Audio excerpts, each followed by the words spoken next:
All right, who knows where this goes? I tossed this out to Danny. During the Patriots run, I was one of their loudest defenders, but we all remember the taping scandals and the deflated balls, lost picks, and huge fines. With 3 stains on the resume, it's fair to pause, suggest a 1-year wait, and people act offended. Fans want a clean ending, not turbulence, and suddenly everyone forgets what happened. There's no written morality clause in the Pro Football Hall, so leaving him out on the first try felt silly. It's 50 voters and you need 40 yeses, but Belichick's resume clears the bar. The Polian "I don't remember" bit is wild for someone holding 2% of the vote, and Vahe Gregorian at least explained his procedural choice to back the senior candidates over Belichick and Kraft in the same pool. If cheating was the reason, no one has owned it publicly. I'd have slept on it and still voted him in, but I get tapping the brakes. On the game, Seattle's young core could feel the weight, while New England's older group with Vrabel and McDaniels has been here and carries underdog calm.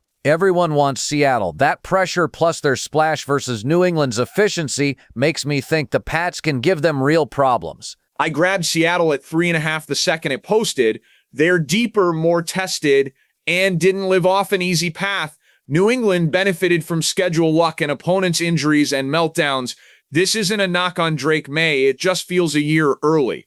Darnold's surge is real, but the sudden you can't doubt him drumbeat can flip fast if he throws an early pick. Play it 10 times, and I've got Seattle winning about 7. Here's what still blows my mind. Brady hit the market and half the league shrugged. Darnold was out there and only a couple teams leaned in. Early labels stick. If Darnold wins the whole thing since that Carolina benching he stacked wins and 100 rating games, what box do we put him in? I wouldn't vault him into the Mahomes, Allen, Lamar, Burrow, and Stafford tier off one ring, but he'd belong in that next cluster where reasonable people debate rankings.